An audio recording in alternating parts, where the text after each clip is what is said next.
అలాగే. ఆషాఢంలో పీఠాధిపతులు చాతుర్మాస్య దీక్షను ఎందుకు స్వీకరిస్తారు?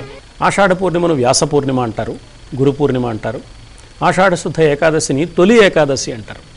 ఈ ఏకాదశి నాడు కానీ ఆ పూర్ణిమ నాడు కానీ పరమహంస పరివ్రాజకులైన యతీశ్వరులు సన్యాసాశ్రమ స్వీకారం చేసిన పీఠాధిపతులు చాతుర్మాస్య దీక్షని 4 మాసాల పాటు కదలకుండా ఒకే ప్రదేశంలో ఉండి అక్కడ ఉదయం పూట విశేషమైన జపము అనుష్ఠానము, సాయంత్రం పూట ధార్మికమైన ప్రబోధము చేయడం అనేది ఒక సంప్రదాయం సన్యాసాశ్రమ నియమం పాటించిన వారికి ఏర్పడింది.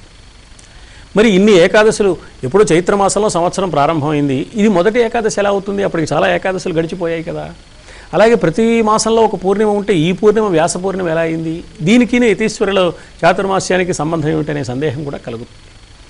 ఈ ఏకాదశికి ఉన్న ఒక విశేషం ఏమిటి అంటే, ఈ ఏకాదశి నాడు శ్రీ మహావిష్ణువు యోగ నిద్రలోకి జారిపోయాడు అన్నారు. అందువల్ల ఆయన ఏ ధర్మరక్షణ కోసం ఉన్నాడో ఆ ధర్మరక్షణ ఆయన బదులు ప్రతినిధులుగా ఈ యతీశ్వరులు నిర్వహించాలి. వాళ్ళు పరివ్రాజకులుగా ఇవాళ ఈ ఊళ్ళో రేపు మరొక ఊళ్ళో ఉంటే అది సాధ్యం కాదు. కాబట్టి వాళ్ళు ఒకచోట స్థిర నివాసం ఏర్పరచుకొని ఆ 4 మాసాలు అక్కడే ఉండి ధార్మికమైన ప్రబోధం, ధార్మికమైన జీవన విధానాన్ని అనుసరించడానికి కావలసిన ఉత్సాహము, ఉన్ముఖత ప్రజల్లో కలిగించడానికి వీలైన ధార్మికమైన కార్యక్రమాలు, పూజలు, వ్రతాలు ఇట్లాంటివి ఉదయం పూట నిర్వహించడం, సాయంత్రం పూట ధార్మికమైన సందేశాన్ని అందించడం యతీశ్వరుల యొక్క బాధ్యతగా ఆ సంప్రదాయంలో ఏర్పాటు చేశారు. వాళ్ళు విష్ణుమూర్తికి ప్రతినిధులు అన్నమాట. అందువల్ల చాతుర్మాస్యం ఆషాఢంలో ప్రారంభమవుతుంది. తొలి ఏకాదశి అని ఎందుకన్నారంటే ఆ ఏకాదశికి ఆ పూర్ణిమకి ఒక ప్రత్యేకత ఉంది. మొత్తం భారతీయ వాంగ్మయం అంతా వేద వాంగ్మయంలో ఉంటే, భారతీయ సంస్కృతి సంప్రదాయాల రహస్యం అంతా వేదాల్లో దాగి ఉంటే, ఆ వేదాల సారాన్ని 555 సూత్రాలుగా వ్యాస మహర్షి రాశాడు. వాటికి వ్యాస సూత్రాలు అని పేరు పెట్టకుండా ఆ మహానుభావుడు బ్రహ్మసూత్రాలు అని పేరు పెట్టాడు. అంటే తన పేరు ప్రచారం కావాలనే దృష్టి కూడా లేదా ఆయనకి. అందువల్ల బ్రహ్మసూత్రాలు అన్నాడు. బ్రహ్మ అంటే సృష్టికర్త మనకు తెలుసు, అంటే పరబ్రహ్మ, సృష్టికి మూలమైన శక్తి. అక్కడి నుంచి సూత్రం అంటే మనకు తెలుసు కదా, దారం. బ్రహ్మ నుంచి సృష్టికర్త నుంచి సృష్టికి అల్లుకున్న దారాలు. అంటే సృష్టికర్త ఏ అభిప్రాయంతో ఈ సృష్టి చేశాడో అది మనకు తెలియజేసే సూత్రాలు. దానికి అనుగుణంగా ఉండాలి.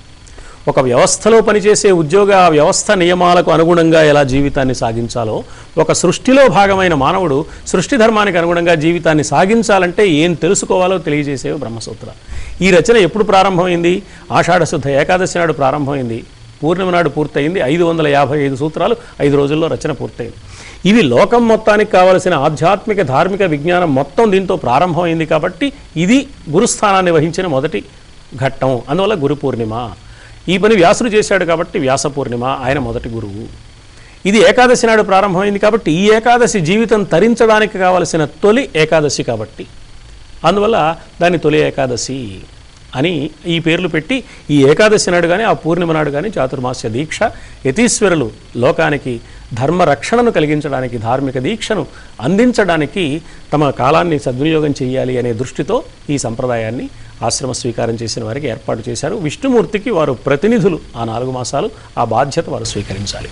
అది ఉద్దేశం.